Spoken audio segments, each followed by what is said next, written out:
The European Union has set out measures to try and ease the migrant crisis in the Mediterranean, which has claimed hundreds of lives over the years. Italy, who has led the European Union strategy, tries to bolster the capability of local authorities, especially the Libyan Coast Guard, to enhancing the shutdown of the central Mediterranean smuggling route.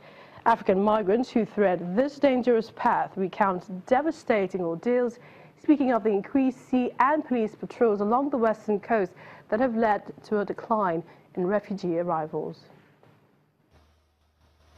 African migrants rescued from the Mediterranean tell of their dangerous experience. They recall witnessing increased sea and police patrols along the western coast that have led to a dramatic decline in Italian arrivals since July.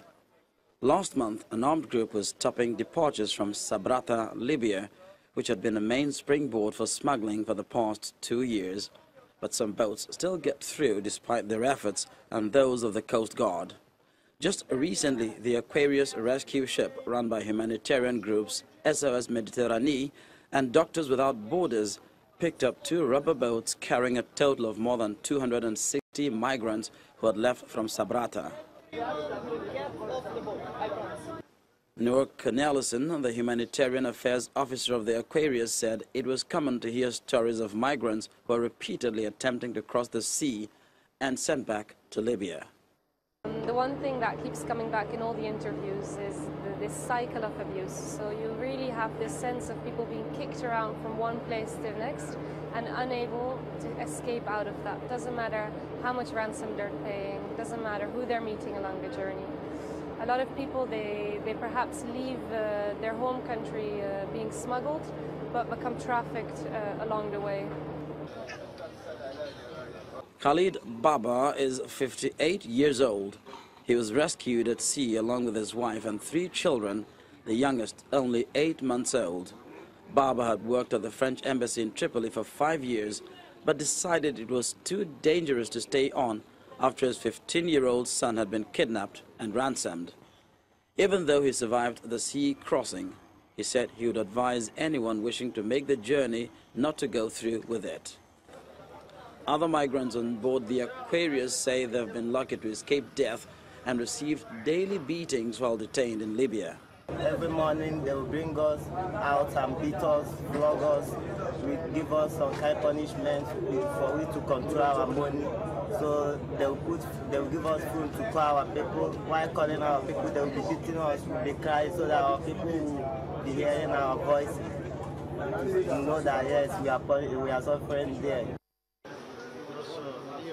Italy has led the European Union's strategy to try to bolster the capability of local authorities and especially the Libyan Coast Guard so that they can shut down the central Mediterranean smuggling route, which is now the main one to Europe. Arrivals in Italy of rescued migrants fell by 50% in July from a year earlier and declined more than 80% in August, the 2 months that had been peak periods during the previous 3 years. Overall, there have been more than 100,000 arrivals to Italy this year, a more than 20% decline from 2016, official data show.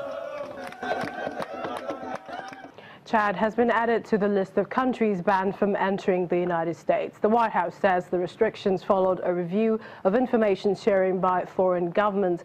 President Donald Trump, while making the proclamation, stated that making America safe is his #1 priority, and they will not admit people into the United States if they can't be safely checked.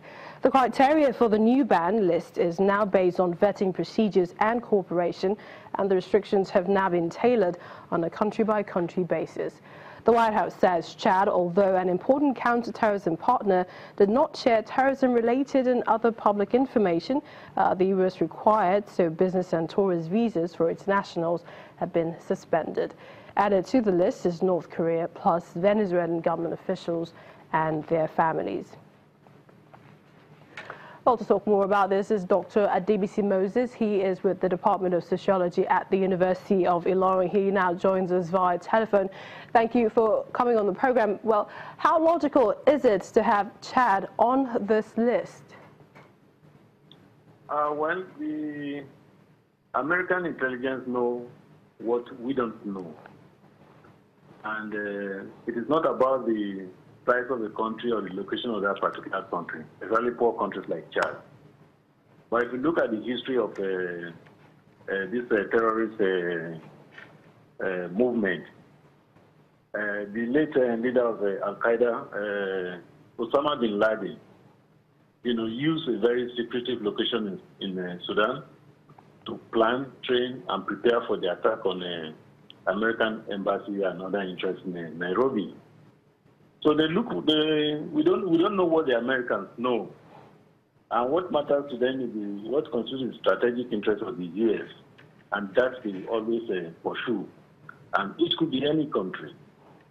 If you look at Chad, Niger, in the northern part of, located north of Nigeria, have benefited from the fall of Gaddafi, especially in terms of the proliferation of arms that were taken out of Libya and spread across the continent, fomenting troubles with all these militants and all these religious fighters and so on and so forth. So Chad may be a new threat to American interests, one way or the other, that we may not know.